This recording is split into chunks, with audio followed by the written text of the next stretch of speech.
Ocho Brian Windhorst says LA is under immense pressure to get Luka re-signed. He never said, I want to be a Laker. There are dozens of players over the years who have made it crystal clear they want to be Lakers. Right. Luka never said that. This hit him out of nowhere. Ocho, can you see the Lakers not re-signing Luka in LA? Well, absolutely not. Listen, they need a superstar. They need LeBron only has maybe 2 years Correct. left. There has to be a superstar to put butts in those Correct. seats. And who is that? That is Luka Doncic. That is exactly what he's going to do. At some point, once he gets in shape, once he gets in rhythm, once he gets his legs and feet up underneath him, we're going to get to see the same Luka that we saw in Dallas, averaging 29, averaging 30, doing what he normally does every night. And he is the future for the LA Lakers. And absolutely, at some point, they're going to start building around him as the star. Well, they're going to have to pay him, but when do they pay him? When does that happen? I was reading the other day, Ocho. They said that Luka could sign a 2-year deal. So what is this, year 8 for Luka? Asher, this year 8 for Luka, he signs a 2-year deal. That gets him to year 10. Now he be in line and he makes the All-NBA team. First team, one of those 2 years in the contract. Now he's eligible for a super max, and now he can get that $400 million contract. Is that how it goes, Ash? Hold on, let me see here. Is it year 7? So okay. So signs a 2-year extension, Ocho. This is year 7. Next year, sign a 2-year extension. So 3 years he can sign. That'll be 10 years. Get him to 10, and now he's eligible for a supermax. This is very important because here's the thing, Ocho. You remember now, you traded the guy that you really thought was going to be the succession plan to LeBron, AD. Right. You bring in a guy that's 5 years younger and say, now instead of having maybe 4 or 5 years with AD, we could possibly have 10 to 12 years with Luka. Now you've already traded AD. You lose Luka. Now what? Well, I don't think you're gonna lose him. You're not gonna lose him. Obviously, he knows he's gonna be the centerpiece and be the focus for the future. There's a lot of Lakers. other teams he can go and be the centerpiece. There are a lot of other teams he can go and be the centerpiece. You know he's not leaving LA. Come on now, you know better than that. Yeah, listen. They didn't think Shaq was going to leave Orlando. They didn't think LeBron was going to leave Cleveland. Did you think LeBron was going to leave Miami? Did you think LeBron was going to leave Cleveland a second time? Well, no, you didn't. He promised. Hey, listen, he promised him something. He promised him something. He gave him what he wanted, and then he went on. Did you think LeBron James was going to leave Cleveland? Remember, he was born an hour north of Cleveland in Akron. He left. Yeah. Nobody saw it coming. Nobody. Right. I'm trying to think. You don't just up and leave a franchise like that, especially not an organization like the Los Angeles Lakers. Not when you're the main focal piece of everything. You are going to be the face of the Lakers. You understand that. He understands that. They traded for you for a reason. Ocho. He wasn't Wilt. He wasn't Kareem. He wasn't Shaq. He wasn't Bob McAdoo. He wasn't LeBron. He didn't request to go there. He didn't make it. That's my destination of choice. Hold on, now come on now. Let's be sensible, right? You're in Dallas. You're in a great place. They shocked you with a trade. You go to a historic franchise, a winning franchise like the LA Lakers with the Kobe Bryants have played, with the Kareem Abdul-Jabbar have played, where they're going to worship you. Where there has to be a star. Yeah. You are that star. And you think when the time comes, he'd rather go somewhere else? Where else is there to go? Where else would So let me ask you a question. If Luka went somewhere else, he wouldn't be the star? He wouldn't be the center of attention? Yeah, he would still be the star, but what better place is it than LA? Ain't nothing better than that. No disrespect to other places, though. That's not for him. Does Luka strike you as a guy that's in awe of that kind of stuff? Remember, the European players are different. You look at Nikola Jokic. He's like, when can I go home? We got the parade. Oh, man, I can't go back and get to my horses. They don't see, you're looking at it through the lens of an American playing for the Lakers. That ain't. So you don't think Luka values the franchise and what it brings to him? The brand of playing for the LA Lakers, the brand of playing for the New York Yankees, or the brand for playing for the LA Dodgers. You don't think he understands that? And Miguel Soto left the Yankees and went to the Mets. That's right around the corner. That ain't them the Yankees. That's not the Yankees. So I'm not saying that he is, but I'm not saying it's not a foregone conclusion that he will resign. That's all I'm saying. And I agree that it's not a foregone conclusion that he's going to sign. But I think it's very incumbent upon the Lakers that they're hoping and praying. And I'm sure they promised him the heavens and the earth, because if they lose him, it's over. Because remember, they ain't got no draft picks. They just traded the 31, and I think they got a 27 and they just traded the 31st and the 29th. But they got one top lottery unprotected pick. So they listen. You done been around the game a very long time, and Juan Soto, not somebody Miguel Soto. Juan Soto. Juan Soto. Even if European players don't have that same feel for playing for historic franchises like the Lakers, good and well he ain't going. Okay, we'll see. The Spurs have announced they're shutting down Victor Wembanyama, down for the remainder of the season with a deep vein thrombosis. The San Antonio Express News reported that the Spurs are optimistic that Wemby will be ready for next season, and that they're not as serious as the issue with Chris Bosh dealt with. If this is an isolated incident, the Spurs believe that it will be closer to what Brandon Ingram dealt with 6 years ago. Remember Ocho in 2019? Ingram was diagnosed with a deep venous thrombosis in his right arm. That ended his 2018-19 season, but he went on to win 2019-2020 Most Improved Player. He has not dealt with clotting issues since. Also, Ocho, since he's being shut down, he's going to be ineligible for winning Defensive Player of the Year because he won't meet the mandatory minimum of at least 65 games. Right. What you thinking? I have a question, huh? How are they able to diagnose how much the severity of the issue is, and they're saying it's not comparable to what their hope? What Chris Bosh they say had?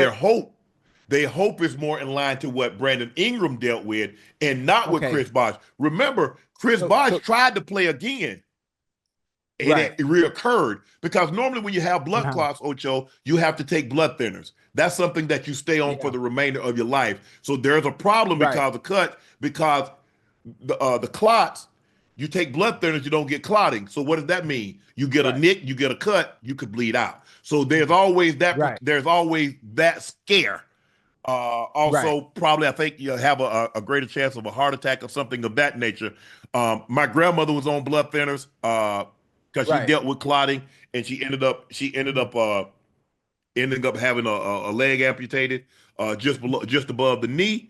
And but like I said, Ocho, she was on blood thinners for the rest of her life. And that's normally, if I'm not mistaken, Serena Williams dealt with blood clots also. So it also depends on the severity where they are. You start getting them in your lungs, and boy, you got something to deal with. Any place of a blood clot, Ocho, could be a very dangerous situation. But they're saying their hope is more in line with what Brandon Ingram dealt with. He missed the remainder of the season. He was able to come back when Most Improved. Hadn't had an issue with it since. Not like Chris Bosh, what eventually led to his early retirement. Now, one of the things I do want to ask you, being that obviously I'm not a health expert, I don't really know the background when it comes to things like this. Is this something that's hereditary? Does it just happen that regardless of age? Clearly he's 20. Ocho, he's 21. Chris Bosh was probably 30. Yeah, 30. So my grandmother was in her 60s when she dealt with. So what deciphers whether it happens regardless of age? Is it diet, nutrition? I mean, when you think about somebody like Wembanyama, you think he eats healthy. He always has. I saw something earlier on Twitter today. Someone be slick at the mouth and say, I guarantee you he probably he got the vaccine. I'm not a conspiracy theorist. I'm not sure if that has any type of effect, on whether you get blood clots or not. Listen, you've heard stories that it does. It's caused people to have blood clots that didn't happen before after getting the vaccine. Or you think it's something that's probably in the family DNA? Other people have probably had clots that were, part of the family, and it trickles down to everyone else. Without me knowing anything, Ocho, it's really hard to say. It says that blood clots are solid masses that form within the bloodstream when platelets and fibrin, a protein, stick together, which cause the clot. Mm-hmm. You need some clotting because, hey, you get cut, you want your blood to clot, you stop from bleeding. Right. Sometimes you take blood thinner, it thins your blood. There's nothing there to clot it. Okay, boom. That's another issue you could have. Obviously, you get blood clots, you have a heart attack, you have strokes. It leads to a number of other underlying conditions. So, Ocho, without really knowing, I mean, that would be something that you'd have to have a health expert to be able to, someone in cardiothoracic medicine or something like that, to be able to give you a more of a detailed look. What do they think led to it? Is this something that is hereditary? Ocho, I really couldn't tell you. I mean, here, what seemingly is a 21-year-old healthier male. Yes, sir. And boom, like I said, Chris Bosh was probably 30 when he got it. My grandmother was in her late 60s, early 70s when she got it. So I don't really know the rhyme or reason. Serena Williams got it. Yeah. She was in her 20s. And I think, if I'm not mistaken, chat, y'all can correct me if I'm wrong, I think Serena might have had it in her lungs, or had one in her lung or something. Maybe it was a calf, or I'm not sure. But people get them in a variety of. Sometimes they get them in their thighs. Sometimes they get them in their arm. They get them in their lungs. I really don't know, Ocho. It's really hard to understand. Some things are hereditary. I'm not necessarily certain that blood clots are something that aren't hereditary. Right, man. That's tough. That's tough for him. That's tough for the Spurs. That's tough for the fans, obviously, in San Antonio. Hopefully, I'm hoping for a speedy recovery for him. And he's able to come back strong next year and continue to dominate in the way he has so far since he's entered the league. A phenomenal talent, very good, and prayers to him and his family as well. Yeah, I think Serena, because I think it happened at Wimbledon. I think she stepped on a piece of glass or something. She was celebrating her victory. I think I could, like I said, this probably been 20 years ago. So I'm just going off the top of my head, made it even long. I think it was like 20 something years ago. And she ended up getting a blood clot, if I'm not mistaken, in her lungs. I think that's what happened, Ocho. Like I said, yes, Asher saying yes, that's what happened. I think she stepped on a piece of glass, ended up getting a cut, ending up developing a blood clot in her lung, which was very, very, very, very serious. So hopefully, like you said, Ocho, thoughts and prayers go out to a speedy recovery for Wemby. 21 years old, such a bright future in front of him. So hopefully this is only a temporary setback for a major comeback. But you really, like I said, they're hoping one thing. You didn't know. I can assure you, when Chris Bosh developed his, no one thought that this was going to force his early retirement. An anonymous NBA GM called out Adam Silver. Adam Silver is obsessed with tournaments, play-in, in-season, not all-star. They've not proven to benefit our league. Ocho, what you think? The head guy saying that the tournaments, trying to create excitement, trying to create viewers globally as well, and it's not benefiting the league, it's not benefiting the players. How's it not? The in-season tournament, isn't the in-season tournament allowing the players to make extra money and benefit them by having it being played in season? Well, I guess they're trying to drum up support, because here's the thing, Ocho. Look, you got 77 billion over the next 11 years. And so we got it, because here's the thing, is kind of like soccer. Soccer got all the tournaments. They got the Copa and the this one and the that one. Yes, champions. So yes. So I think that's what out of the commission is trying to get a play off that. The play-in tournament. I mean, people didn't like that. People thought, look. I remember one time when the three-point competition was thought as gimmick. I mean, the three-point shot.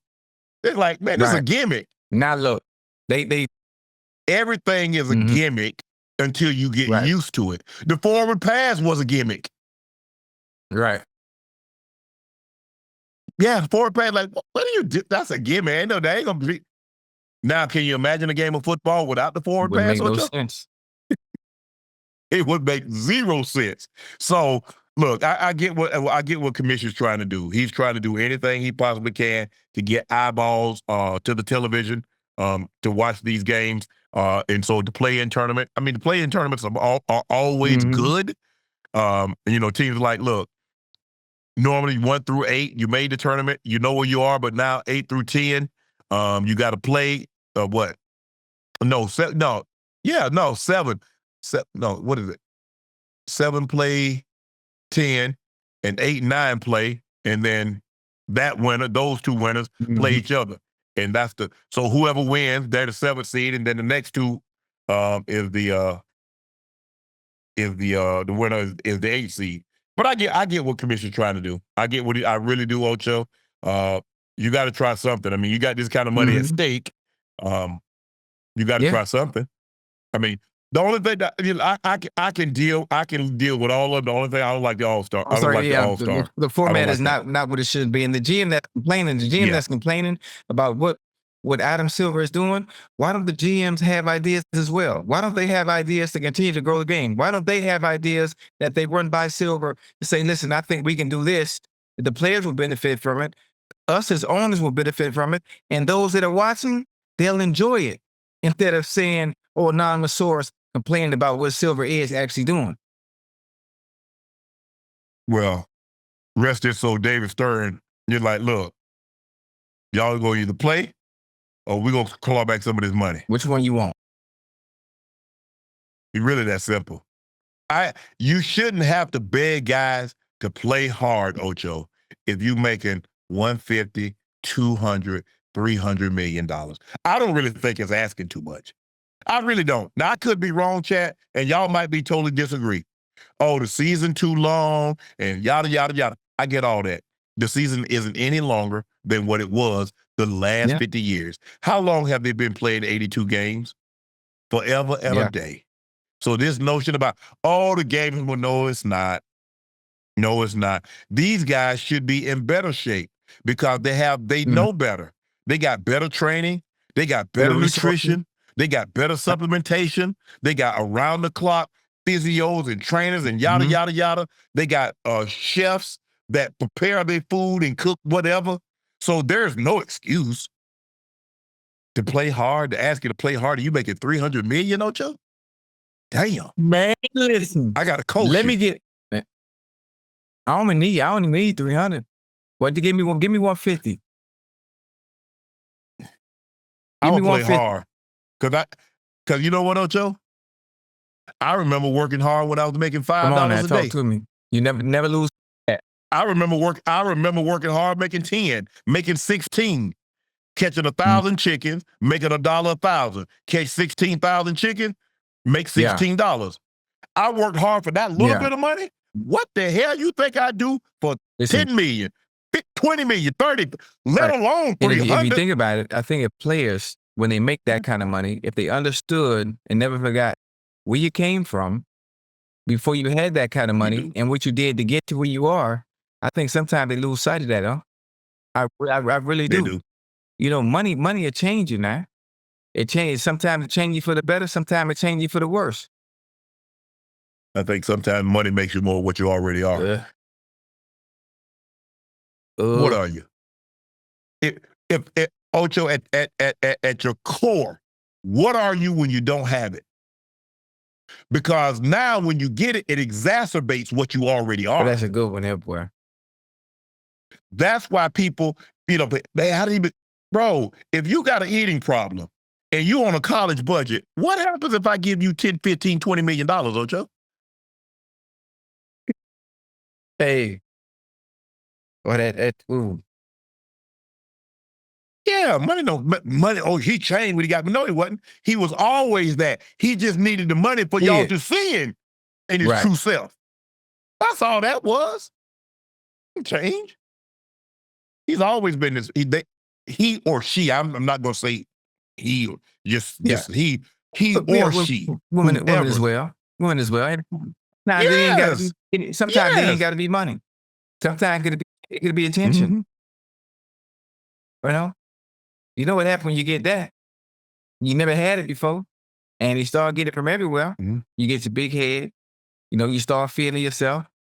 You start overvaluing the boy. So, yeah, I get what Adam is trying to do. Adam is trying to grow the game, because soccer have these in-season tournaments and all this stuff. We saw hockey just had the what is that called? The Nations, something for the Nations four nations or something. What they call it was Finland, Sweden, Canada, and U.S. See. But one thing, hockey, they be playing hard. They don't play. They be at it. Once you touch that ice, you strap up. You strap up. They ain't. Listen, you know what time it is. I think, Ocho. I think a lot. I think the difference, Adam, and the players. He views the player as players as partners. It's turning into that partner. I'm partner with the owners. We partners. Y'all employees. Just like the NFL, the partners are the broadcast networks in the NFL. The employees are the players. And they don't let you forget it as such. And if you do forget, they will remind you. They remind you. They will remind you. They remind you. Yeah. They definitely remind you, Ocho. Steve Kerr told ESPN he wasn't mad at KD for rejecting the trade to Golden State. I don't blame Kevin one bit for not wanting rerun things here. It took so much ish for you're jumping on the bandwagon, and he's Finals MVP 2 years in a row, and he still gets criticized. So why would he want to face all the BS again? KD responded to a comment, "That's not the reason why I didn't want to come back. I just didn't want to get traded midway through the season." Do you believe KD? A little bit of me believes him. Obviously, I think even though it was midway through the season, I think through the experiment in Phoenix, I don't think it's worked. I think it's failed. Obviously, thinking of the.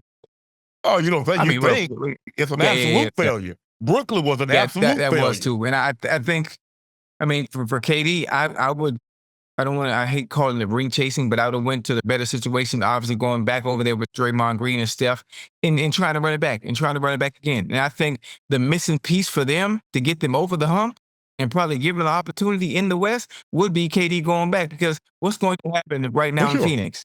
Where are you going in Phoenix? You think nothing. Nothing at all. Nothing at all. But I think you want to stay there.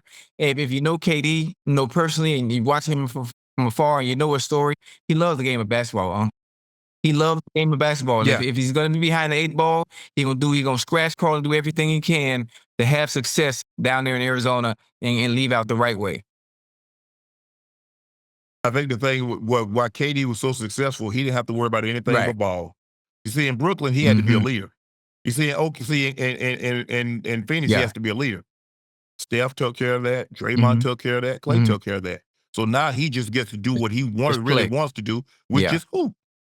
I don't got to give no pep talk. I ain't got to say pick this ish up. I ain't got to do none of that. I come in, I do what I do, I go home and chill. That's what he wants to do. Got no problem with that. A part of me does believe that he didn't want to get traded during the season. Say he want to, ride this out with his boys. Ride out what? What do you think? They started it off. They thought it was going to work. They thought the trio with Beal, Devin Booker, and him would work some magic out there in the West. It hasn't worked itself out. But I just think the fact that he's bounced around from Brooklyn, went to Golden State, he didn't want to continue that same trend and be like, here we go again. At some point, what's going to happen? They're going to probably at some point when your relationship's on, you get tired of moving on, man. You get tired of moving on, and sometimes you be like, you know what? I'm going to just stick this one out. I know it ain't working, but I'm going to stick it out and do everything I can until it's time to leave. And I can tell you when he's leaving, in the goddamn summer. Okay, so what'd you do? All you did is lay the inevitable. You was miserable for another Right. 3-4 months because they're not going nowhere. They're not doing anything. They don't have any defense. They're just like like the Lakers. They got no defense. They got all those scores. I mean, you got two guys that really is the same guy. Booker's more athletic now, and I think he's a better player. I don't think he is. I know he's a better player than Bradley Beal. But that saying, you got all that scoring. Where your defense at? Now, they get hot. You got on a given night, any of those guys can go get 30 or 40.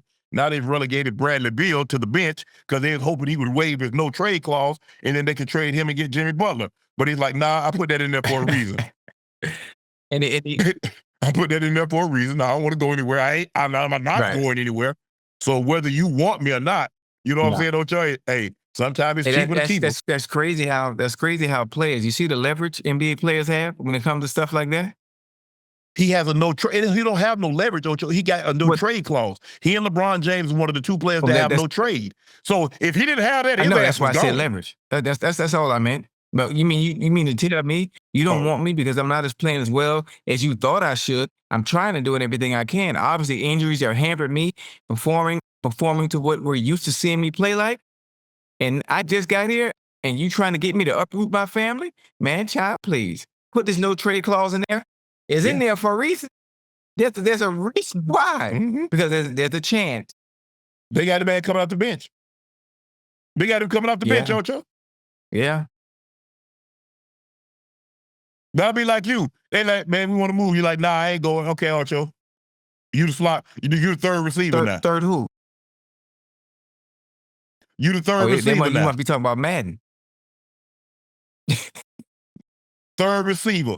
You got a no trade. You don't, and they want to trade you. You don't want to go. Okay, you the third receiver.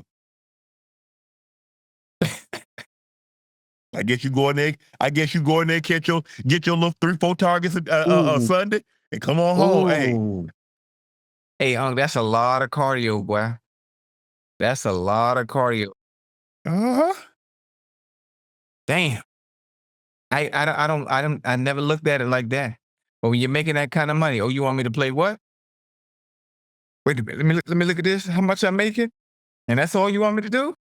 Okay, bet. I mean, the competitor will be happy. Yeah, I mean, yeah. But I'm not going to do anything to jeopardize that money. Right. Oh, yeah. Most of it. I mean, Bradley Beal probably making $45, $50 million a year. Goodness. So, okay. This all y'all want me to do is get y'all 28 minutes a night, 30 minutes a night? And ain't really no strain on me because I'm coming off the bench? I mean, look, he's going to get me coming off the bench. A lot of times you coming in there, that's the second, you're going against the second unit. So I guess they say you can get your points that way. Because, the ball's going to go to KD book first. Those are your first two options.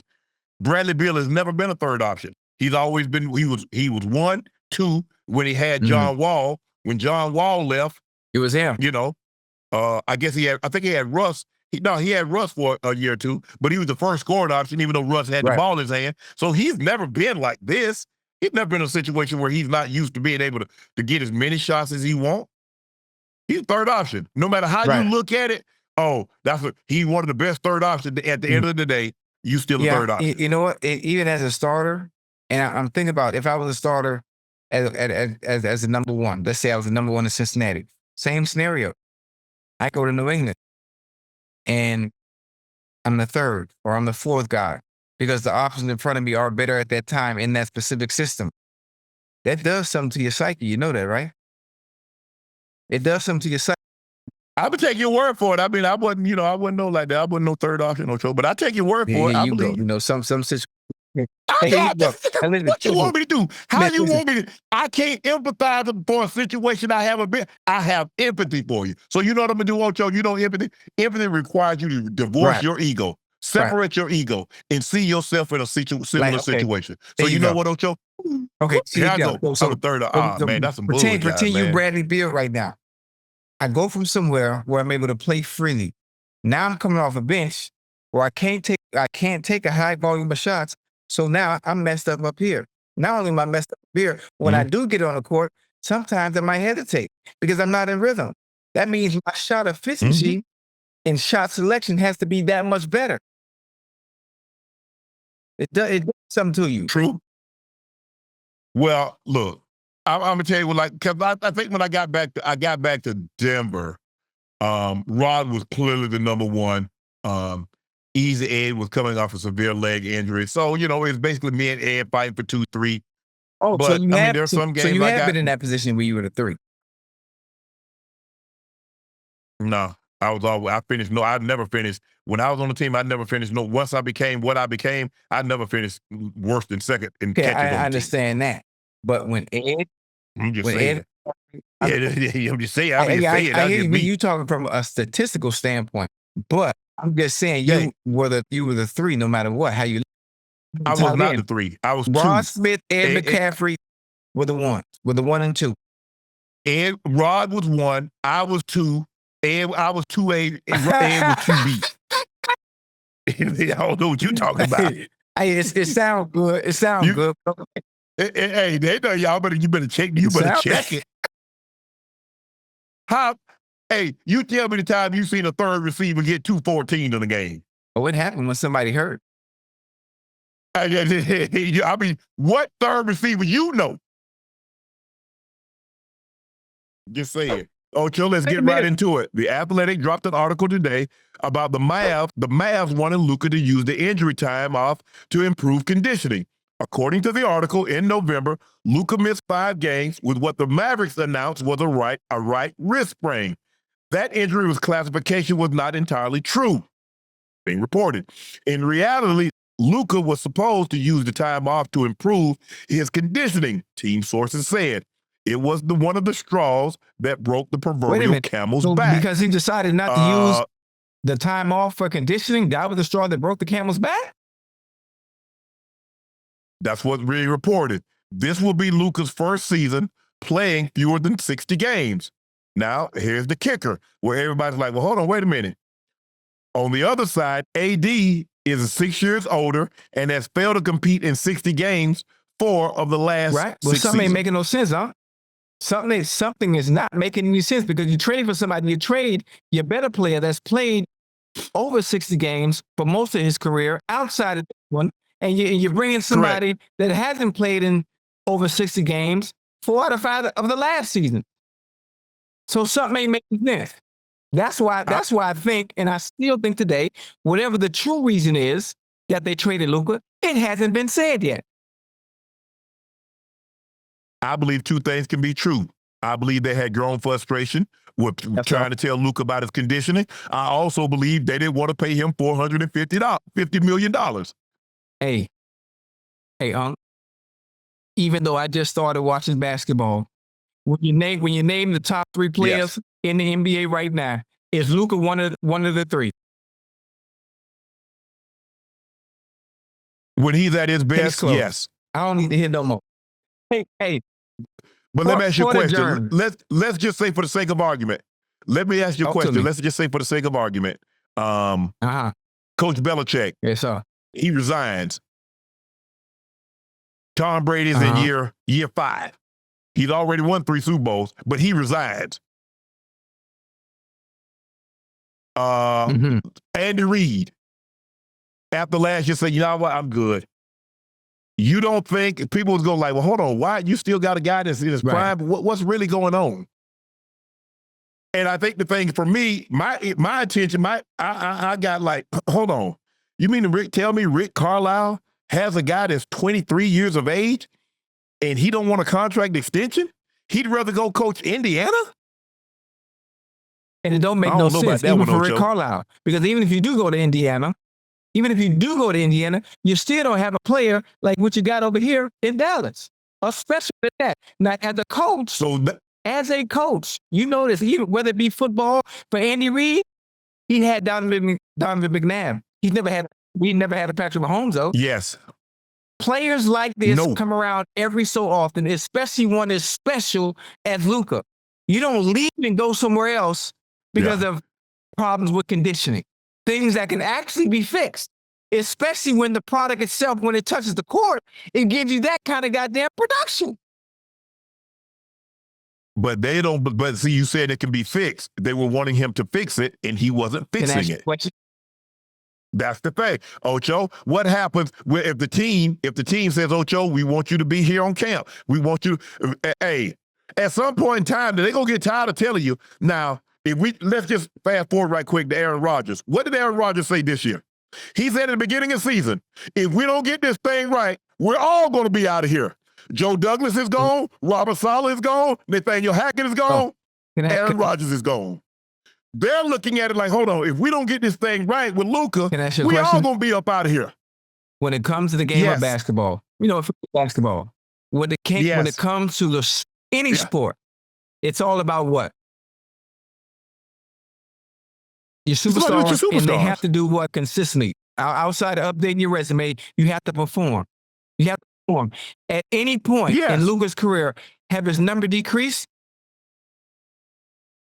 No. What we arguing?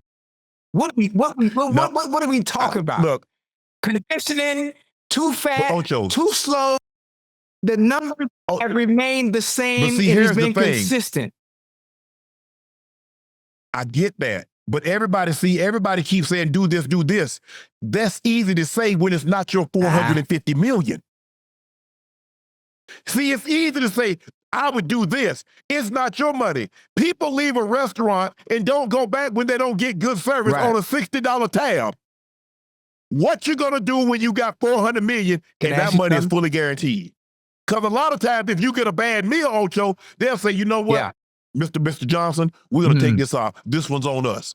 When you sign a $400 million contract, players ain't giving you ish back. But the one thing, players are played based on performance on the hardwood. Yeah. On the hardwood. His performance has always been elite.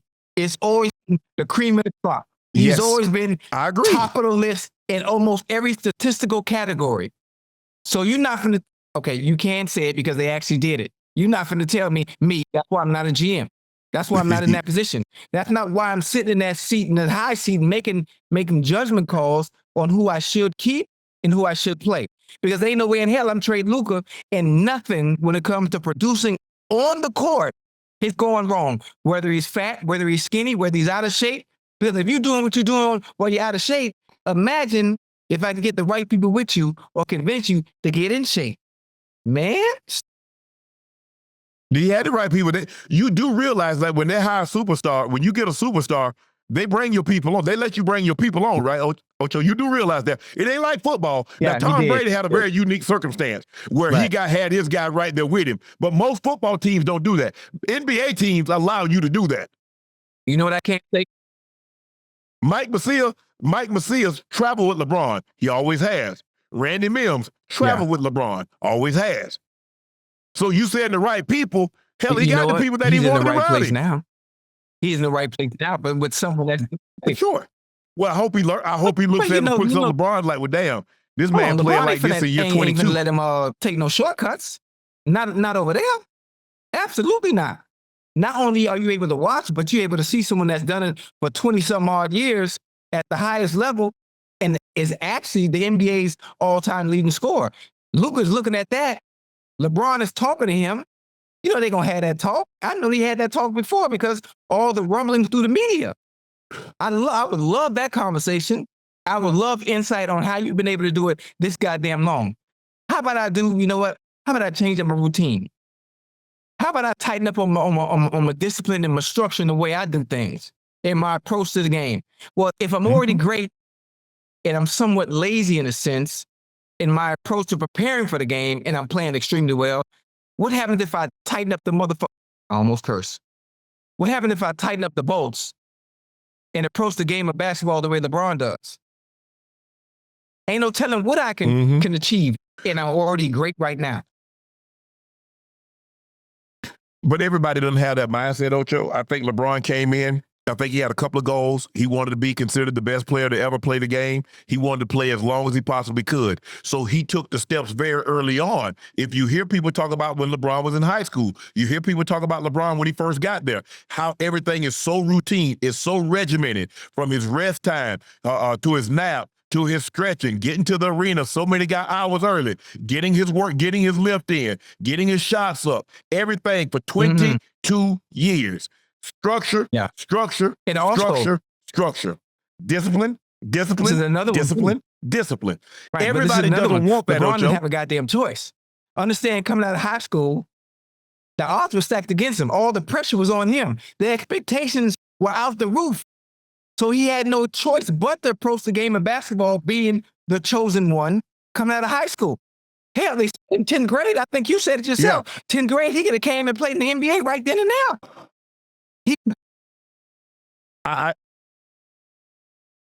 I think a situation, Ocho, when you look at Luka had been a professional since he was 16. He had a lot of expectations placed on him. People thought he was going to be good. I didn't think he was going to be this good because everybody said no, he can play. I was like, bro, he played in. He said it's easier to score in the NBA than it is in Europe. I say this kid out of his damn mind. And lo and behold, he ain't making me out to be a liar. He never averaged the amount of points he's averaging over in Europe as he's doing here. He's averaging 29 points a game in his career. He's has the second highest playoff scoring average behind Jordan. You think is over in Europe where he was playing? I can't remember where. I don't remember exactly where. Do you think they played better defense? You think that's what it is? Are the dimensions of the court a little smaller? There has to be some type of difference. I think the thing is, Ocho, is that the game is not as free-flowing as it is here. You run plays. They don't let you do a whole lot of ISO over there. So, it's kind of like Coach Smith, Coach Smith, when he's at North Carolina. The only guy that can keep Michael Jordan under 20 points a game was Coach Smith because of his offense. Didn't allow him to get loose. Nobody saw Michael being able to do what he did in the NBA based on what he did in college. Same thing with Anthony Davis. Anthony Davis was a defensive player at Kentucky. I didn't see this kind of offense from him. Now, he was a sensational defensive player. I'm surprised he doesn't have a defensive player of the year already, considering the way he can slide, the way he can challenge at multiple positions, guard multiple positions, tremendous in the pick and roll, weak side help. I'm surprised he doesn't have one already, but it's his offense that's been most impressive. He went to mainly a putback, dunk, lob player to now he has a mid-range. Now he can take it all the way out to 3. Luka, you looking at Luka, you're like, well, yeah, he getting some points. He getting 18, 19 points a game, but look at he's playing against. Well, he come over here and play against grown men, he averaged 34 a game. Then tell me if I'm wrong. So when I watch Luka play, all his damn moves look like it's in slow motion. Or am I tripping? Not only do his moves look like it's in slow motion, they work every goddamn time. He has no quick, he doesn't have quick twitch fibers like a Kyrie or I'm trying to think, or who else is really explosive? Or Russell Westbrook. Obviously, he's a bigger man. Ja Morant. No, he don't have that explosive like the those moves guys. that he No, he does doesn't. have, they work every time. And I swear, maybe it's because I'm watching from TV, it looked like it's in slow motion. Yeah, he is. And that's why you can't time him up. Because while you done jump, he ain't left the ground yet. And when you on your way out, when you on your way down, he on his way up. So now he gonna get an and one, or he gonna get you to fouling. So he plays at his pace. He's not going to allow you to speed him up and make him play at your pace. He's really good. He can get off any shot. He's a lot bigger than you think. He has a lot bigger body than you think, and is stronger than you think, because you're looking at him and you're like, I don't see not one definition. The only definition I see is that if you got a dictionary in your hand, definition is in there. Right. That's the only definition I see. But it's the same thing with Jokic. When you look at Jokic, you don't see no definition, but he give you 30, 22, and 18. Every time I watch Denver play, why he always look tired the whole game? It looked like he breathing hard the whole game, but every time he take a shot, it's going in. Move me, baby. Yeah. It's working. But look, I think the thing is that's a lot. I mean, look, we're going to see. When I'm trying to think the next guy that's available, that's really good, that can get this kind of money. It might be Ant-Man. Shea. But Shea can't get a supermax like this because he got traded, remember? See, Ant-Man was drafted to Timberwolves. Ant-Man or Wemby? Hey, Wemby definitely finna get it. He definitely finna. Well, Ant-Man ain't no reason he should get it too. I know the Wolves ain't finna pull no slick stuff over there. They ain't got no choice but to give it to him. Wembanyama becomes a Supermax eligible player, meaning his rookie extension base salary will be 30% of the salary cap instead of 25%. When he enters his 8th year, he will be 35% max eligible as opposed to the traditional 30%. So whatever the cap is, he's entitled to 35% of that. Damn. So he's available for 30% of it, of his rookie extension. Hey. That's what, so he's going to be worth 35% of that. No, hey, he's listen, worth 30% of that. He's worth every penny.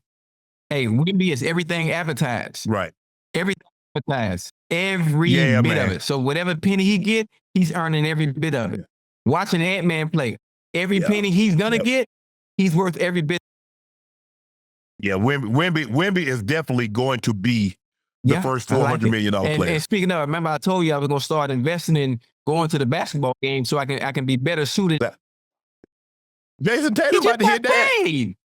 I mean, think about, look what you, Jason Tatum just got 320? And he's 26.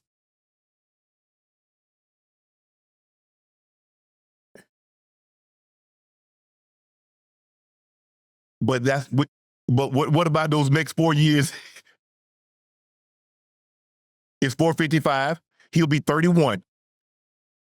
So what's his next contract gonna be? His next contract might be, hey, he might hit that 400. He just got 320. It's hard to see a scenario. He's gonna be 31, Ocho, for him not to get another Supermax.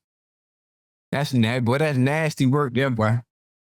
That's nasty work, boy. It's good. It's great money if you can get it. You got to understand. You one of the best in the world. You one of the 1%ers, nah. And that's what I meant to tell you right before we go on. Right. I just got courtside tickets. The Timberwolves play the Heat March 7th. March 7th or March 6th, something like that. Whatever it was. I'm sitting right next to the bench. Where I'm sitting right next to Bam. Right. I'm a chirp at Anthony Edwards the whole game. The whole game, the same way Spike Lee do. And I want to make sure I'm better suited to talk about basketball so I can sound like Tim Legger, so I can sound like Doris Burke or George Sedano. And when I come on here and you wonder what the hell happened to me and why I'm talking about the game the way I am, as if I played it all my life, you know why.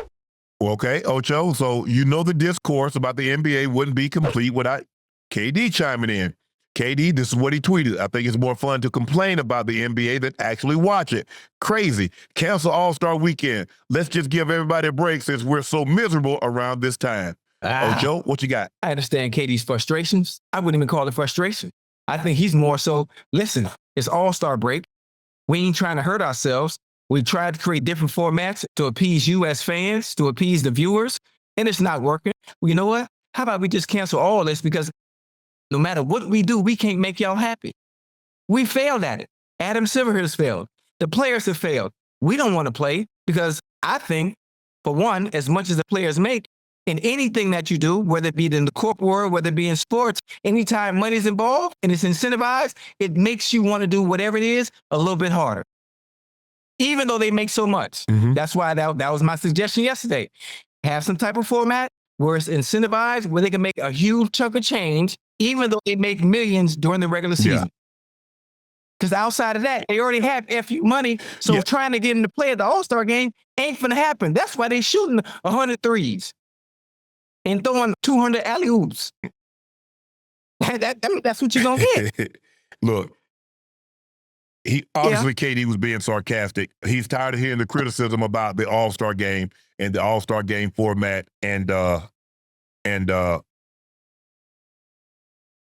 about not playing hard and things of that nature. KD is one of the ones, he hear what people saying, and it's his product, and he's proud of the type of game that he plays, but everybody is not proud of the type of performance that a lot of the guys give at the All-Star game. And you know, they voiced their displeasure. It'd have been interesting to see. I would have loved to have seen, had Twitter been around in the 90s, early 2000s, what would have been said. I think now, because you have social media, Ocho, and we don't have to wait, we don't have to just get our information, because we can go online. If we got a problem with something, how could I, if I didn't like something, how could I say it, Ocho? I couldn't say it at the barbershop. Now I can get online, I can get on player's profile, his timeline, and talk some trash. Man, you suck. And honestly, I think it's a great thing. I think it's a great thing. I think it's a great thing for fans. It gives everybody a voice, gives everybody a reason, whether right or wrong. Whether right or wrong. And for those, and for players, especially athletes, elite athletes, like a KD, LeBron as well, sometimes they engage back. I think for people that are fans of certain players or just fan of whatever sport you play, just knowing that you can, even if they don't respond, knowing that you can add someone that you like or dislike and send a message, whether they see it or not, I think that's one of the greatest feelings in the world. I think it is. I really think it is. I mean, obviously, it had. I agree. I agree. No, I'm saying I agree with you. You know, some guys don't pay any attention. KD is one of those guys that he's going to respond if he thinks you're being I mean, he doesn't respond to all things, but he responds to enough of them. He's one of the guys that probably responds more than anybody. Maybe any professional athlete that I know, and not just any athlete. We talk about one of the best to ever play the game. You got one of the best to ever play the game. That's great right now. That takes his time out to engage with people, whether it's negative or positive. That's a good thing. That's a great thing, and I wish more players were like that. And most of them that have accounts, they have other people running their account. You know, all they do is post you know, stuff that is promoting things that they are doing, you know, sponsors and endorsements and stuff like that, or whatever, clothing or, you know, whatever it may be. But people like KD and LeBron at times, they actually chirp back and forth. LeBron sits out the All-Star game. It's his first time missing an All-Star game in his career. His year 22, he's a 21-time starter player because of lingering discomfort in his left foot and ankle. Do you agree? LeBron accepted knowing he probably wouldn't play. Yeah, absolutely. But he'd have been there 20 times before that. Had nothing. Okay. He's earned the right to be able to sit out in the All-Star game where they're not going to be playing serious anyway. It's okay. Exactly. Sit out. Now let Norman Powell get an All-Star game selection. Just like Giannis. Giannis knew he had a little slight injury. He pulled out. Now Trae Young is a 4-time All-Star selection. That's the problem that I got. You're right. He earned the right. But he didn't get it until Saturday. You know you're not going to play. Why you block somebody else from playing? That's just like you, Ocho. You know you're not going to play in the Pro Bowl. Something your first alternate, but you go over there. Hold on, man. Now, hold on. Now, what if LeBron, even though he wasn't playing, wanted to be there and be part of the team? Giannis was there. Did you not see Giannis in his uniform? I see what you mean. I see what you mean. He should have pulled out completely in general for now someone else. I see what you mean. He could. They still gonna let him come. He's still the biggest name in basketball. Sure, they're gonna love to have him come. Let him get introduced. In year 21, year 22, a 21-time starter, NBA starting for LeBron James. Give him that. Let the fans see that. But bro, come on, man. Norman Powell deserved to be. I thought Norman, he didn't deserve it. He earned the right to be there with the way he's played in the first half of the season. Now, I ain't breaking news to the chat. Y'all know I'm the biggest fan of LeBron's biggest supporter. Been that. But I disagree. I wholeheartedly and strenuously disagree with the decision to make this announcement the day of the All-Star game. He knew he wasn't going to play. Y'all think LeBron just made this decision today? Really? Nobody thinks that. And honestly, I can't even be mad at him because this is LeBron. I mean, this is LeBron. If there's one person that, you know what, if I'm not going to play, I've earned every right to decide Sunday morning or decide Saturday morning. No, LeBron James is not bigger than the game of basketball. I didn't say he was bigger than the game of basketball. So you talking about he's earned the right? No, he has not. No, he hasn't. No. Oh, no. I vehemently disagree with you on that. If LeBron James the all-time leading scorer in the NBA, decides, you know what, at the All-Star game this Sunday, I don't want to play. He should be able to. Ocho, no. I'm not saying he doesn't have that right. I'm saying he doesn't have the right to do that Sunday, the day of the game. Make that decision on Thursday. Wait, you're telling him Plus, to make the fact of the matter Thursday, is, you leave Shaq's team. Now Shaq's team only has 7 players. They're down a man.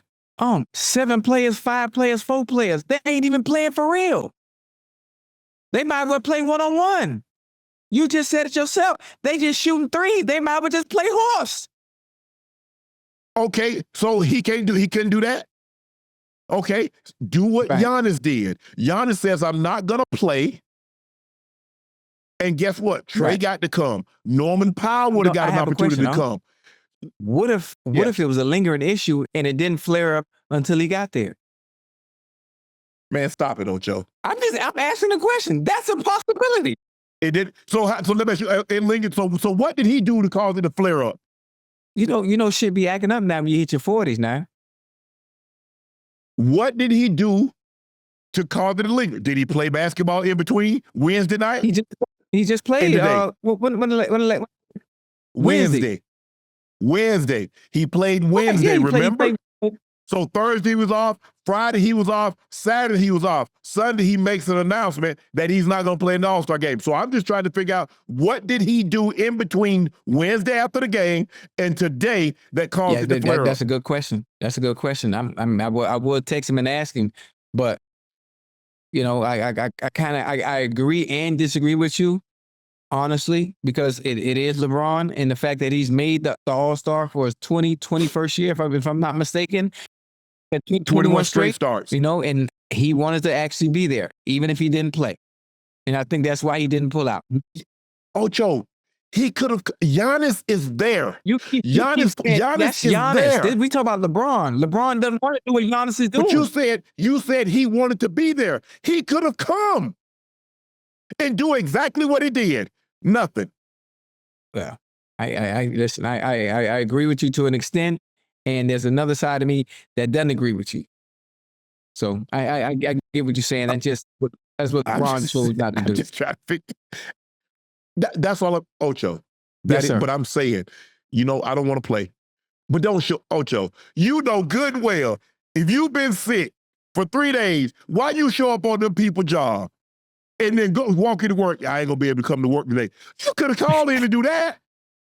So we could have had somebody come in and fill up your job. Now you leaving, we ain't got nobody to fill the spot. Why did you come tell Ocho? Why did you come tell me you're not gonna be able to work today? You could come and did that. I just like I said, look, hey, y'all know how I feel about LeBron, but I'm gonna disagree with him on this one. His own disagrees strenuously and vehemently on this decision. Ocho McClung wins the dunk contest. Yeah, 3-peat. Job might enter next year. Levine said he might come back one time. Giannis on the Giannis, we seen you in the dunk contest. No. You too tall. And not only is he too tall, Giannis doesn't have the creativity.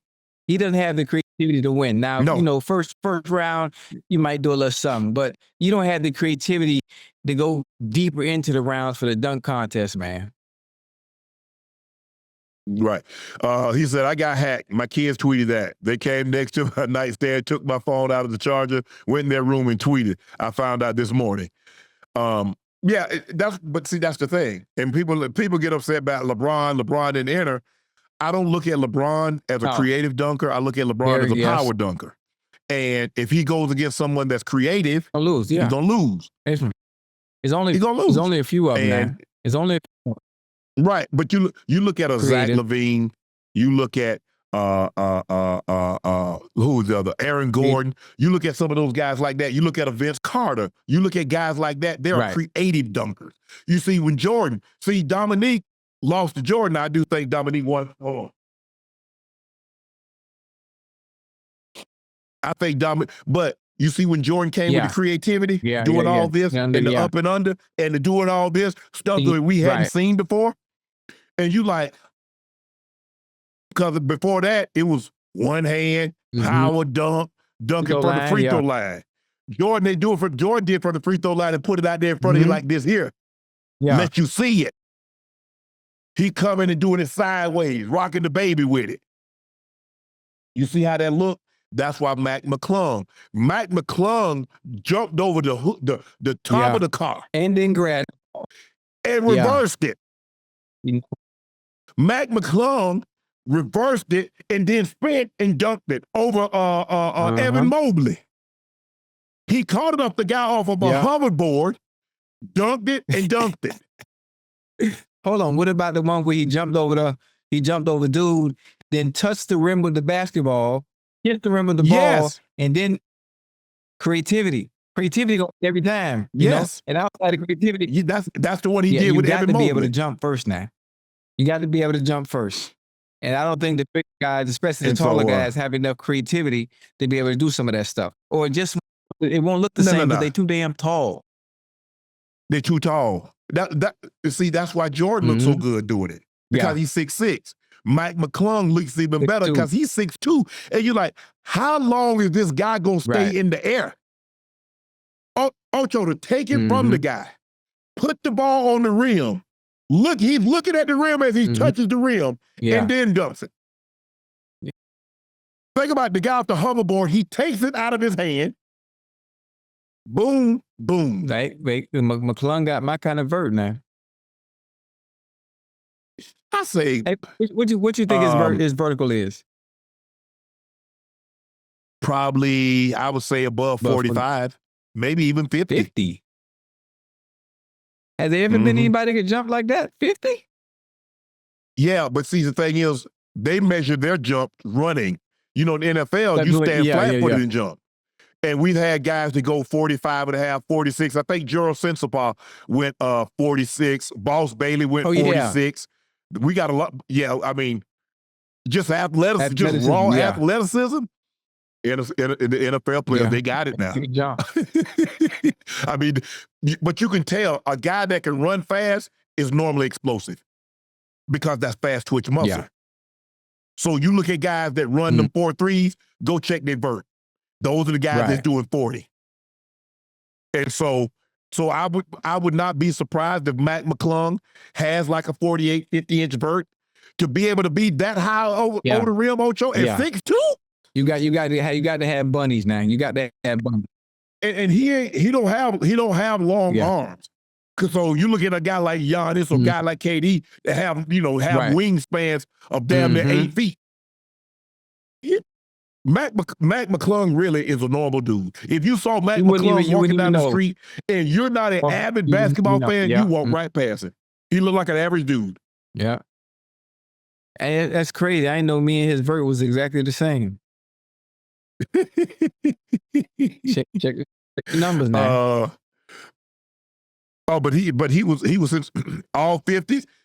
Castle, had he not missed that first dunk, he missed it like 3 or 4 times.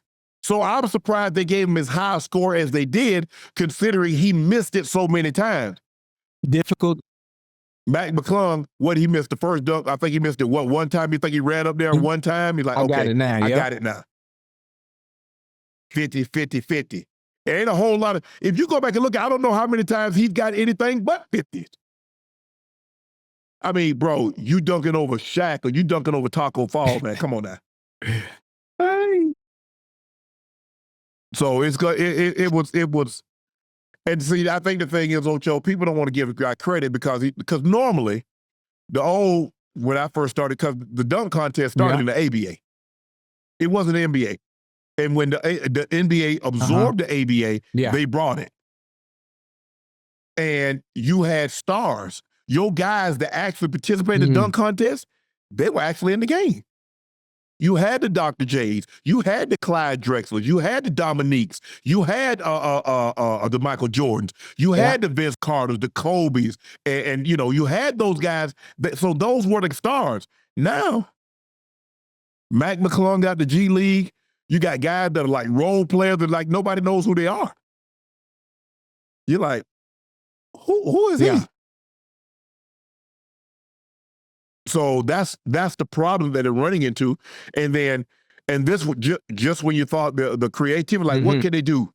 Here come McClung say, I'm gonna jump over a damn car. The body of the car, not the hood. Yeah. The body. And I'm gonna reverse it. Okay? I'm gonna take it out your hand as you stick it through the sunroof. I'm gonna take it out your hand and I'm gonna reverse it. I remember I did that. I did that at Bunch Park. He was it's gonna be, but he's saving the dunk contest, Ocho. Yeah. He really is. He really is. He did an unbelievable job. It's the thing about it. After a three-peat, now you got other players chiming in, players that can actually dunk, players that are creative, players that we have former dunk contest winners saying they're gonna come back. That will make the game that much more interesting. It's getting to the point now with McClung continuing to win, the dunk contest might be a little bit more interesting than the All-Star game itself. Because they're not even playing for real. Well, no, but think about it, Ocho. Now, the three-point competition, I mean, because think about it, you get Steph, you get Dame, you got Clay, you got some of the best three-point shooters, but none of the best dunkers are in the three-point, in the dunk contest. So that's what's like, when you remember, you go back and look at Clyde going up against Mike and Dominique. Yeah. When Sean Kemp was in it. I mean, they used to have guys that D. Brown, remember D. Brown? Yep. D. Brown won it. Larry Nance, I think, beat Dr. J in the first one. I think it was back 83, 84. But it's tough. And I think the thing is, like I said, for me, I never thought Bron was a creative dunker. Power dunk. Can he dunk on people? Yes. Yeah, absolutely. But I think the most creative dunk was the Rocker Baby. I think that was maybe like after the Kobe situation. He did the Rocker Baby. But I would like to see Ant-Man. I would like to see Ja. I would like to see go against and Levine and Aaron Gordon said he's done. He said, y'all ain't finna rob me 4 times. I done got robbed on this block I ain't coming down here no more. I done got robbed 2 or 3 times. I ain't coming down this block anymore. Yeah. Damn y'all. And would be nice and creative as hell too. Adam Silver says he's empathetic with empathetic with Mavs fans, but believes Mavs did what was in the best interest of the organization.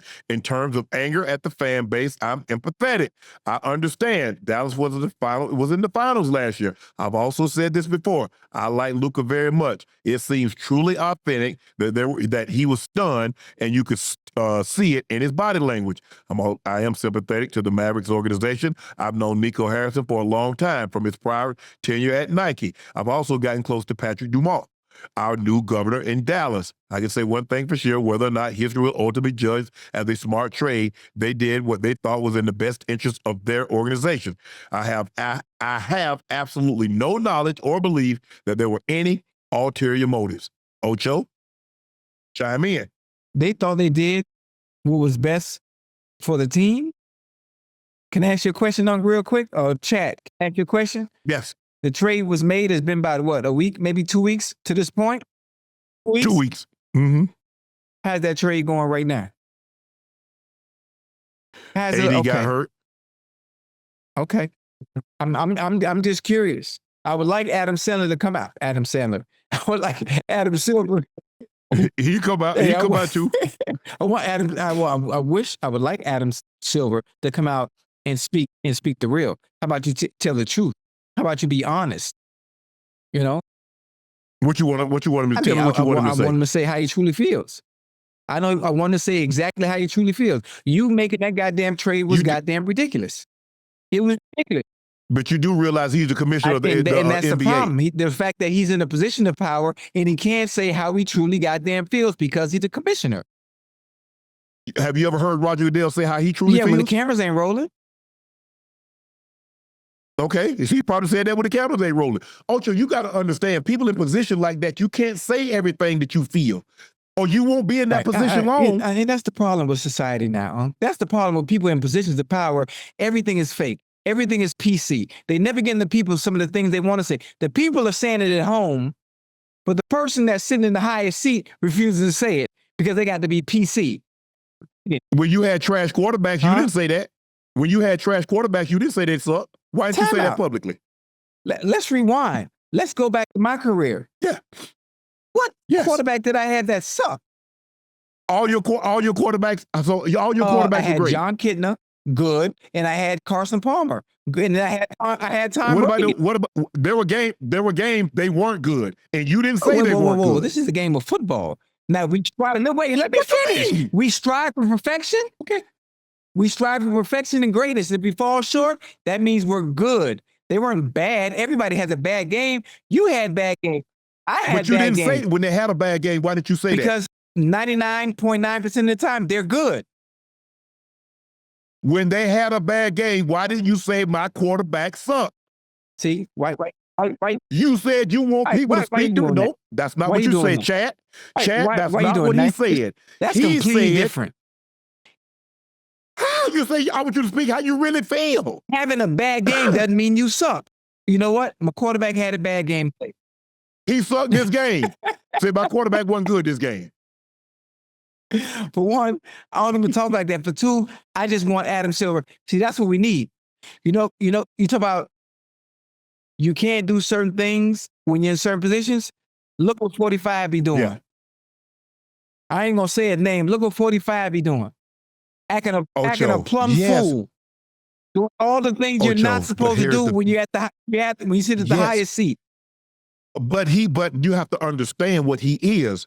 He's their Dr. King. You laughing, but that's how they view him because he's emboldened them to say what they feel. So there's no more decorum. There's no real respect. You throw that out the window. You say whatever. I don't want to live in a society where you get to say whatever, do whatever, and it gets like, oh, that's how I really feel. Okay, I don't understand what you mean. I understand what you mean. I mean, it was like that. It used to be like that in the 60s. They said whatever, they did whatever. You came home in your uniform and you wore your uniform out, they would literally kill you. Because a black man had a uniform on. Nah, I'm good. I think as a society, as we become more advanced, our behavior should also become more advanced. We shouldn't go back. Now, some people might think that's okay. Let's go back to where it was. Well, where it was for you might have been great. It wasn't great for all. And it's never going to be great for all. But I think it can be better for most. Right. That's just me. Hey. But no, look, I understand people in position, like a commissioner. You have to sometimes you got to take all that because that's what the owners do. The owners pay you to take all the criticism that they're supposed to get. Okay. You see how people blaming Adam Silver? He knew about it. So what's he going to do? You see, David Stern was able to block a trade because the NBA, they owned the Hornets or the Hornets at the time. So they can block that trade because they didn't think it was in the best interest of them. They got no say-so on that. It's just like what did Roger say? Roger Goodell, our commissioner, always says, we let team handle team things. That was a team decision. You can't force us to keep a player if we want to trade it.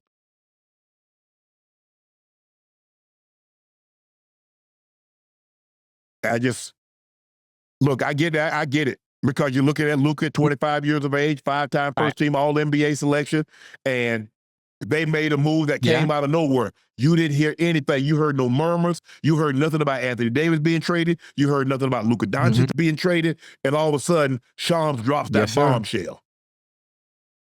So it caught everybody off guard. And because of the players that are involved, and also because you didn't hear anything about it. That is the biggest trade. This is the biggest trade in NBA history. Absolutely. Absolutely. So.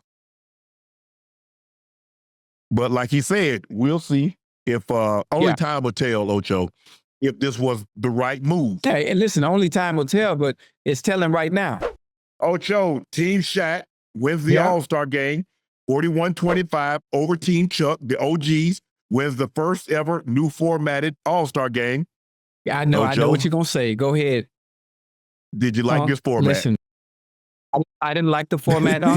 I don't even like the games. For one, the players aren't even playing for real. Obviously, it is an All-Star break. You wanna be cautious to make sure you're able to come back and get through the All-Star break injury-free. The format, it hasn't made it any more interesting than it was before. The point of having this format was to make it more interesting for the viewers, for those that are basketball fans. But I think they made it maybe 5 or 10 times worse than it already was. I'm just being honest with you. And this is from someone who is not a huge basketball fan, but is getting more into the game of basketball. This didn't help any. Not one bit. I'm not sure what Mr. Silver is going to do about it. I think maybe the players can come up with a better idea to make it interesting. This just wasn't it. It just wasn't. Yeah. It's hard to get it back once you lose it. We saw that with the Pro Bowl. And I kept trying to tell those guys, Ocho, I said, guys, they're going to cancel this. They're not going to keep giving you guys free money like this. You can't play touch football in a tackle football league. And y'all say, listen, I'm not telling you, look, I want you guys to go. You can play. We've done it. I went to a number of All-Star games. You went to a number of All-Star games. It wasn't like a regular season game, but it was like a nice padded practice. What they were doing, and now, I mean, they're just running down, jumping up, shooting threes. It's hard, Ocho. And that's what I tell them. I say, man, it's going to be hard to get it back. And this is not it. Look, I get it. I thought the team Shaq, when they played the Rising Stars, I thought they played harder then. I was like, you know what? If the East and West actually played like this, okay, this might be doable. You're not gonna get the starters to play like that, Uncle. You know them boys ain't gonna go out there playing hard like that. It's not gonna happen. No, I mean maybe you try one-on-one, maybe you try horse. You got to try something, Ocho, because this just ain't cutting it. It's not cutting it. The horse is not going to get the viewers. That's not going to grab your attention. Uncle. You have to have some type of format that's going to grab the viewers' attention and have them locked in the entirety of the time. If anything, I say bring back the East-West, and let's say the winner gets home court advantage or something. Do a buy-in where each team puts up $1 million. You know, if money is an incentive, they will play, huh? You know, that's what the boys about. They already have FU money, so what is the incentive for them to play hard? Well, it used to be, Ocho, before they started raising the revenue, because when I first went to the Pro Bowl, the winners got 10,000, the losers got 5. Well, you really needed that money because if you invited 10, 11 people, that 10,000 was gone. You damn sure better try to win that. That's your overhead. You damn sure better try to win that game, Ocho, to offset some of that cost. But I just don't really know how the NBA can get it back because the guys have made a decision. They're not going to play hard. Right. They're just not, Ocho. Listen, get it back to the East versus the West. Have a pot. Yes. Have a pot. Have the players, let the NBA put up the pot. Let's say $5 million. Say $5 million. And the players get to split that $5 million. They get a cut. That's the only way. It has to be. In order for them to play hard, it has to be incentivized with money. Nothing else. There is no format that's going to get them to play hard. Think about what you just said, Ocho. Some of these guys got $250 and $300 million and $320 million contract, and I've got to I got to incentivize you for you to showcase your sport. Let that sink in. Think about what you just said, Ocho. I've got to further incentivize you to showcase your sport.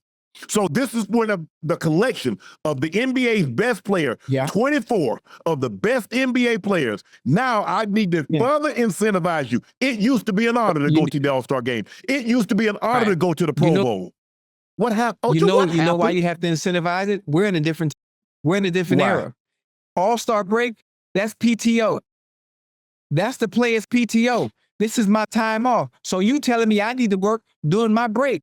Okay, you know what? I made the All-Star team. I'm an All-Star. It's a great achievement. You know what? I am honored at the midway point. You feel I played to a certain level, well, I'm worthy of being one. But you know what? If you're not paying me right, like I'm being paid during the regular season where I do go all out. Nobody plays their All-Stars like that. NFL, you don't get paid like you do in the regular season, don't you? Baseball, hockey. think about this. So if it doesn't mean that much to you, why the hell they complain when they don't make it? Because every year we hear NFL players complain they didn't make the Pro Bowl. And we see basketball players complain. And we see all of this. But now when you get there, you don't want to play. Why they complain when they don't make the All-Star? Because they understand when they make the All-Star on their resume, it looks good when it's time to get paid. They understand when I felt like I didn't want to play leverage for their agents when it's time to talk contract negotiations. Yes, I'm an All-Star. I'm an All-Pro. You know, whatever it is, it may be. That language looks good. Just don't go. Ocho, you know how it is. Once you get tired, once you reach a certain level, what did Tom Brady do? He stopped going. A lot of these quarterbacks, they stop going. Okay, let somebody else have that spot that's going to be inspired to play and play. That's what I did with, hey, man, who the backup? Who first alternate? Hey, bro, I'm out. Go ahead and take it. Because I understand, like you said, it's going to look good on their resume. I'm not going to go over there and bull job around. I did 1 year, but I was in a contract year. See? When I was in a contract year, hey, contract year, I said, oh, no, I'm not finna get injured. And we ain't take with 2 tight ends, and Tom Coughlin was running double tight end. I said, y'all kiss my butt. I'm out of this thing. I said, I'm out of here. First quarter, I went and got me two ice bags, put on both knees. I don't know if they were hurting or not, but they felt good after the game. But this bugs me, Ocho. I really hate it because this is an opportunity. I grew up watching the All-Star game and watching Bird and Magic them go at it, Isaiah and them, and you see the younger cats, Garnett and Kobe. They was trying to beat the East guys. They was going at it. I don't know when this, Ocho, I'm gonna be honest. I don't know when this happened, where the disconnect was. It's like, hey, let's just dunk and shoot threes. Play no defense, dunk, shoot threes. I don't know when in the Pro Bowl that they decided they were going to play two-hand touch. I don't know the exact year, but I knew the exact moment when I said, you know what? They're going to cut this ish out. But you know what? Who comes up with the format, huh? Mr. Silver, you know? Well, he's trying stuff. You see, baseball, I get it. In baseball, Ocho, you throw the ball, you try to put bat on ball, hey, you run the base, you try to catch. But it says, okay, whoever wins the All-Star game, that's who has home court, home field throughout the playoffs. Well, maybe you might need to do that for the All-Star game. Instead of the best record, win the All-Star game. You know who needs to come up with the format for it to be interesting, to get the players to play? The players. Who? The players. But you know what killed me? All these players, Michael Jordan, Kobe, and not go look at Kobe and Michael Jordan in the All-Star game. Since y'all love them so much. But that's what I'm gonna get. I love the Mamba mentality and Black Jesus. And then y'all get over there and y'all lay it down. See, that's the problem I got, Ocho. I ain't got to listen. Guys that make it, I think they're more than they've earned that right to be there. But you can't applaud and laud someone for how they approach the game, and then you go over there and you lay it down. Because that's what y'all do. Is it? That's what y'all do. Maybe they need to have Michael Jordan come in there and give him a pep talk. Nah, Mike chilling with that cigar, man. Mike ain't coming there to talk nothing, but I'm telling you what the format needs to be. Matter of fact, you know what you can do? Sometimes you can listen to the people. That could always be one. If you don't listen to the people and it's not working, the format's not working with the NBA officials who create the format, leave it in the players' hands. You know? Ocho, they left it in the players' hands. You see, you got 211 to 186. You got shooting threes and dunks. They left it in the players' hand, and that's what you got. Don't let the players F it up. Hey. They left it in the players' hand, just like the Pro Bowl. And what happened, Ocho? You got no game no more. You got a skills competition. Flag football. Yeah. Yes. So, no, do not leave it up to the players. Hey. That's the problem. They left it. The problem is that they gave the players too much control. Somebody decided this is the way we're going to do it. They tried everything. Well, whoever wins this quarter gets $300,000 for their favorite, for the Boys and Girls Club, or the charity that was adopted. That didn't work. They tried something else. That didn't work. This right here was a boot. Look, I love Jimmy, Mr. Beast, and he come out there and the kid won $100,000. But come on, man. At some point in time, at the end of the day, it's still a basketball game. All these gimmicks and all that other stuff, Ocho, it's still the fundamentals. Look, the MLB, they have the home run derby. but it's an all-star game. You put bat on ball. That's what it's about. Football is about catching, running, and tackling. Basketball, they play tougher at UCLA. They play tougher at the Summit in New York. Now, you mean to tell me you're going to do that in the offseason, but come All-Star game when it's the opportunity for you to showcase for the world to see. Don't lay it down. And then y'all wonder why the ratings. Don't wonder. Don't wonder why the ratings are falling. But know also, why. Now, you got to be careful now. Now, we asking for the players to play a little bit harder at the All-Star game on break. Now, what happens when somebody get hurt? Then what? What happens when somebody get hurt? Ocho, think about the 50 years before they did this. So you make it seem like all of a sudden this is something new. Like they just instituted the All-Star game and asking these guys to, you know what? Play basketball. You make it seem like they just instituted the Pro Bowl and asked them guys to tackle and catch and run. They've been doing that. The only thing that they didn't try to do was kill the quarterback. They didn't try to kill the quarterback. But other than that, you got tackled. God catch you coming across the middle. He ain't gonna really try to lay into you. He might put a shoulder into you, but I got they threw me a seam one year. And running, I saw him. I just braced. That's all I could do. He didn't go all out. Guys are not going to go all out, but you got to do more than what they're doing. That's just not nearly good enough. I enjoyed, obviously, your era and my era, when it came time to the Pro Bowl, we played some football. And now we didn't like try to knock somebody's head off, but we thud up now. We thud up, you're going to thud up real good. Just, I'm here now. Right. I'm here. Man, remember when Sean Taylor caught the sideline? Yeah, Brian Mormon. Yeah, I was there. Stop playing. But I get it. But I just don't know. I just don't know what else. Something needs to happen. But because I don't know how salaries keep increasing if the fan viewership keeps decreasing. That's a good one. I look, they're about to lock in starting next year. They're on a new, how many billion? $11 billion? I think they got 11 billion with Amazon, NBC, ESPN. 11 billion? Yeah, over the next 10 years or something. What is it? 11-year deal worth $76 billion. Come on. Salaries are going, think about it. Salaries are going, Supermax players with one team. You be on one team, you make X amount of all NBA teams, $350. In 5 years, that's going to be $400 million. Somebody's going to be wanting their money. Now, y'all get mad when teams trade y'all and keep y'all from getting that Supermax contract. Because you see, a lot of people thinking that's what they did with Luka. To keep from paying $350, we got this thing under control. So don't get, just like I told you the other night, Ocho, don't get mad about a problem you created. I got a question. Now, I understand that Luka and his greatness, especially on the court, they traded him away because of the things that were going on off the court, in which they didn't want to be on hand to pay him $350 million for that Supermax. Can you tell me another player who's in line to get a Supermax? Shea can get one, but Shea's only be $290. So what's the difference? Why is his $290 and Luka's zone was going to be $350? Because Luka, but that's not Shea's original team. Shea got traded from the Clippers. Whoa! Wait a minute. Why are they punching him for him getting traded? He ain't got nothing to do with that.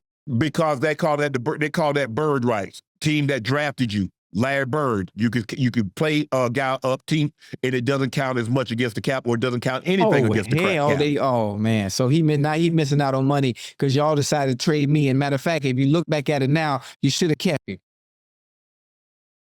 Yeah, the Clippers should have kept him because they traded what they wanted. Kawhi was going to go to the Lakers unless they got him Paul George. And that was one of the things. That was one of the pieces that they wanted. They wanted Shea. They wanted Gallinari. They wanted all those first-round unprotected picks. They wanted all those pick swaps, and they got it.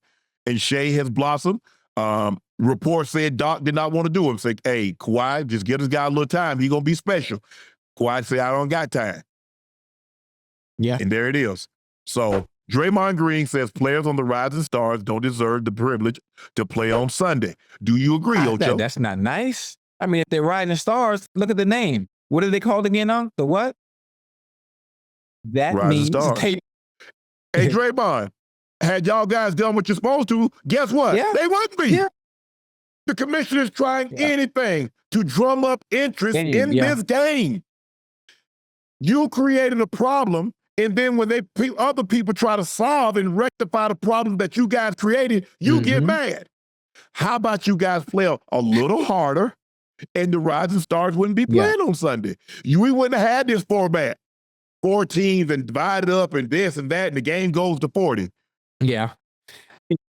I'm confused, but I'm confused why he's upset for a problem they created. I mean, I don't agree with Draymond, but obviously he's feeling he might be the voice of reason for other players as well that feels like the Rising Stars shouldn't be playing. But listen, again, what Draymond needs to do is get with LeBron, get with some of the other veteran heads in the NBA and figure out a way to get the interest back. And the only thing I can think of, and I know the NBA might not like it, is they need to incentivize it even more to get them boys to play hard, go back to the East and West and have a pot of money that the winner can split. As a matter of fact, and the loser don't get nothing. The loser don't get nothing. Ocho, you making $70 million a year. You gonna get incentivized? You gonna get excited about $1 million? Stop it, Ocho. I didn't say $1 million. I said 5. Ocho, think about it. I guarantee you, every one of those guys today that was on that court pulled up in a private jet. After the game, they're gonna get on their private jet and go to wherever they're going. It ain't money, Ocho. Listen, I'm throwing something out Money there. might have been the motivating factor for them to get to that level. But after that, see, that's what you have to really, really appreciate about the really, really greats. The Bradys, the Jordans, the Kobe. After they had all the money, they had all the fame, they still played as if they were flat-ass broke. Yeah. Chase, I mean, in order... Now we got to continuously incentivize it. I've got to ask a guy, hey, bro, for extra $500,000, would you play hard? When you're making $50 million, when you're making $50 million on the court and you're making another 25 to 30 off the court. But can you just do this for us? Different, boy. That different. At some point in time, they're gonna have to come to the conclusion that the game is not gonna be played. It's not. How about I got another one? I got another one. How would you like to see this? Now you might not like it, but I'm just throwing this out there. We have all these people in the world that play LA Fitness, on the parks. What do you think about civilians playing the NBA players on All-Star break? No. Remember they was complaining? They complained about McClung. He was in the G League. They complained about him being in the dunk contest. You think they're gonna be excited about somebody coming off the street? I'm just trying to think of things that will get the viewers' attention. Now that'll get the viewers' attention because you got dudes that play hoop that never made it, getting NBA. Stars get fans' attention, Ocho. Why you think teams want to get them? If stars get fans' attention, then the viewership wouldn't be declining. It wouldn't be what big. But they not playing hard. Ocho, when you come down and you see a team shooting 55, 60, 73s, what's exciting about that? When you missing the 50 or 60 of them, you take 65, you take 73s, and you miss 55 of them. Clank, clank, clank, clank. Nobody runs. Hey, you get a 3-man break, everybody run behind the line and try to spot up for a 3. Nobody goes to the hole. That's nothing exciting about that. Listen, I don't have an answer. Somebody do, but they got to come up with something. They got to come out with something. No, they don't. Cancel the game. Then there wouldn't be no All-Star break. Yes, it would. You still have the 3-point competition. You have the skills challenge. Okay, just cancel. Okay, I see what you're saying. Yeah, the All-Star game. Hey, you get selected to the All-Star, you're not going to go play. Hey, skills challenge. You want to do the skills challenge? You want to participate in something? Okay, fine. But there will not be a game on Sunday. That's a y'all good way. That's ruined a good it. way to look at it. It's not gonna happen, but I like where your mind is at. Ocho, Paul George Yeah. is receiving injections just to play. That's something players do come off playoff time, not necessarily in the regular season. Paul George is averaging 10 points, 3 rebounds, and 3 assists per game in February. Is it time to sit PG and let him get healthy? I mean, listen, based on the numbers he's had since the season has started, it's been bad. It's not what we're used to seeing from Correct. Paul George. Obviously, you know something is wrong based on the type of production that Paul George has been able to have as far as output is concerned, how efficient he's been over time when he's played well. Something is wrong with him. You know something's wrong with him when he's scoring. What would he have, 10? Yeah, he's averaging 10 points, 3 rebounds, and 3 assists in the month of February. You know that's not normal. Everybody know that's not normal. So something has to be wrong with him. But I'm curious as if he's hurt, why is he still playing? Why is he still playing? $50 million a year? So you based on the contract, based on how much he's making, he'd rather play and hurt the team and his numbers instead of just say, you know what, right now I'm not healthy. I need to sit down despite what I'm You act like that's new. How many times you see players do that? They go out there, NFL players. Yeah, in football, yes. Not basketball. Normally, basketball players, when they hurt, they out. They taking oh, excuse me, I almost cursed. They taking themselves out. What happened is, Ocho, is that he's with a new team. And when you go to a new team, you want to put your best foot forward. You want the fans, you want the teammates. Right. And so you probably do things. Now, maybe if he was at the Clippers, he probably wouldn't do this. Maybe if he was at Indiana, he probably wouldn't do this. But he's in a new environment. And things are not going. They remember, Joel is just not really coming back. Paul George has been in and out. He's been nicked. I think he had a surgery this offseason also. So he's been dealing with some stuff of his own. But Sean is right. This is not something that look, if it's playoff time, yeah. But I ain't taking no damn injections just to practice. I mean, just to well, I did. But it's different with an NBA player because they play 2-3 times a week. I was just shooting my leg. I was just shooting up to play in the game. So that's a part of it, Ocho. I understood. And the doctors, Mr. Sharpe, long term. I say I ain't worried about long term. I'm worried about that. My grandma need to eat. Kids need a roof and need to be able to go to school. So I worry about all that long term stuff down the road. Right now. Now stop talking. You're talking me to death. Shoot this ankle up so I can go out there and play. Shoot this. Yeah, shoot this ankle up so I can go out there and play. But it's tough. It's tough, Ocho, because what exactly is his injury? Do you know? Is it his knee? But a lot of I don't know if it's bone on bone. I didn't know if he, it's a meniscus. Because I'm thinking, Ocho, if he it's got to be something knee related. Right. It's got to be. Damn, man. And listen, if your knees are no good or your knees are hurting you, it affects that's with anything, Ocho. Every part of your, that's with anything. You play sports but waist down. Waist down. I mean, I'm trying to say. I mean, they do have the sports in the Olympics where you see guys with wheelchairs and stuff like that, but that's not professional NBA, NFL. Right. You can't do it. And when the knee, you can't turn in the baseball. Right. Basketball, you can't run up and down and jump up and down the court. Football, you can't start. You can't drop your hips. It's hard to play with anything injured waist down.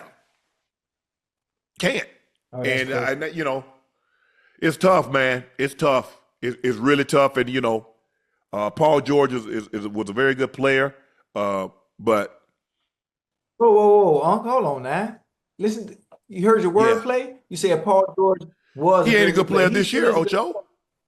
He's not healthy right now. Okay, so Paul George is good.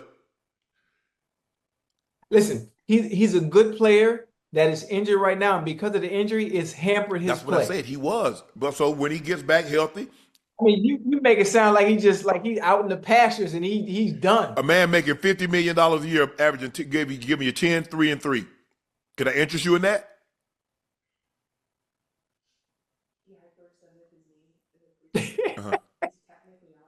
Unc, you mean as hell, Hold on. man. He Ash said he hyperextended his knee in the preseason.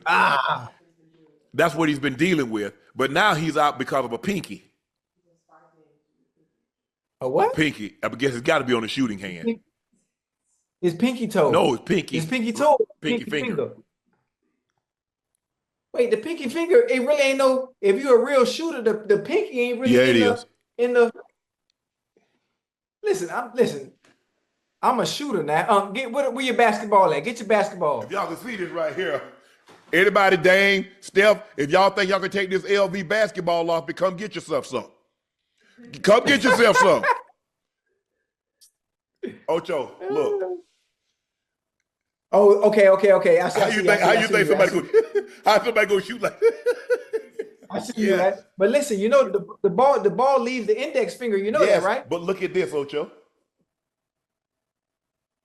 Okay. And how you dribble. You ever seen somebody dribble? How many four-finger NBA players you ever seen? If it's not that important. Right. It's important. So listen, I like what you're saying. You see what you're saying? So his pinky's messed up, his knee is messed up. So even though he's making $50 million a year, there's a reason he's scoring 10 points a game. So he needs to give him a little bit more grace. Guess what, Ocho? You think they still putting that money, that direct deposit, you think it's still hitting? Okay. Yeah. All I'm saying, hey, Steph, Dane, y'all want this Louis Vuitton basketball? Come get yourself some. 10 shots from the three. Why ain't call out Kyrie? Kyrie can get it. Whoever want it. You ain't no true hooper. If you want some, come get some. You know what I'm saying, Ocho? LV basketball. That's right. Louis Vuitton made a basketball. There it is, right there. Whoever wants some, come get it. How much that was? Man, Ocho, you see. I'm just asking. If you gotta ask, it's too much. I'm just asking. Boy, Shay, let that thing go. Hey. No, you didn't. No, you didn't. You didn't. You got to realize I averaged 30 before the three-pointer. Oh, hell no. Man.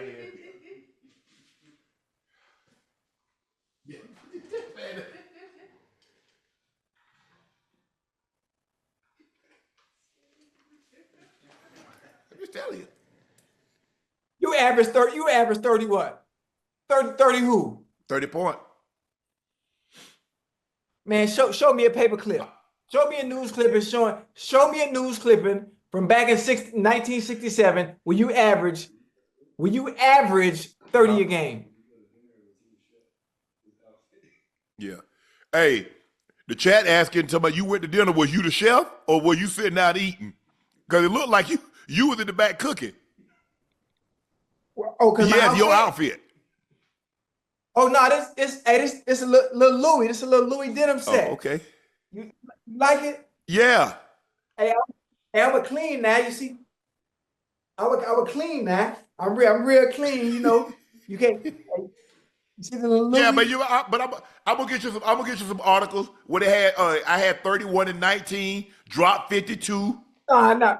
Come on, man. You got memorabilia from 20 years ago, but you ain't got nothing proving you scored 30 and 19. Oh, but Ocho, I got some articles. I do got some articles though, but they are at my grandma's house. I'll get them. I'm gonna get them. Hey, boy, you ain't scored over 10 points. That's man. a lie. I guarantee when y'all played 5-on-5, I bet you got picked last. I tell you what, go to Glenville right now. Ask anybody. I was always the first pick when they had pickup. I ain't never. If I'm on the court and we lost, which wasn't often, I guarantee you, hey, I'm running. I'm running next. So I need to see the footage. That's all I ask for. I'm gonna show you. 30 and 19. I had who we played? We played Southeast Bullock. I dropped 31 and 19 on them. Dropped 52 on somebody. 37, 36. Yeah, for sure. 52. Dropped 52 school record. And got the most record in the JV game. Dropped 39. Owned them in JV. Got that record too. Got it. So you just making up stuff. You making up numbers right now, and if you are putting up these kind of numbers, that lets me know the competition where you was at and where you lived. That's what I do. I made the competition seem like it wasn't no competition. See what I did? That's what I just. There it is, right there. Intramural at Savannah State, I got the intramural record, most points in the game, 48. 48. I'm not buying most points in the championship game, 42. High scoring average. You better check my resume.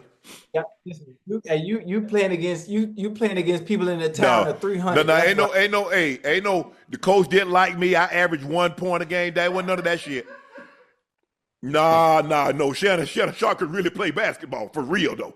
I was a legit hooper. Show me the footage, either the footage on VHS or show me the paper clips. Ocho, if I told you I was better in track and field and basketball, track and field and basketball than I was football, but I played, you thought I was lying? You thought I was lying? Go back and look at what that 1985 area players. Me and Purvis Ellison on the same team. Stop playing with me. Oh, you don't ever heard of Purvis Ellison? Y'all ever heard of him? Who? Okay. Nah. I don't know him. No. No. Hey, listen. They heard of me though. Down here. Man, you ain't playing no basketball. I did play basketball at Beach High. I just told you not too long ago, and a few shows ago, when I scored 30 a game, and you talk about no. Now all of a sudden you scored 32. Come on, man. No, I dropped 52 in a game. No, you didn't. And okay, I'm gonna show you. I'm gonna show you. I'm gonna show you. I'm gonna show you. Please. I'm gonna show you. Please. Now, see, then what y'all gonna do? Oh, he ain't play against nobody. I mean. Well, obviously, if you put up those kind of numbers in high school, you couldn't have been playing against nobody. I don't even think Kobe put up them type of numbers in high school.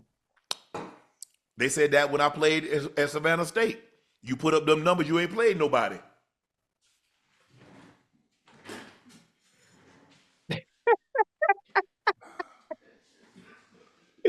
I put up those same numbers in the NFL. That's how I got one of these.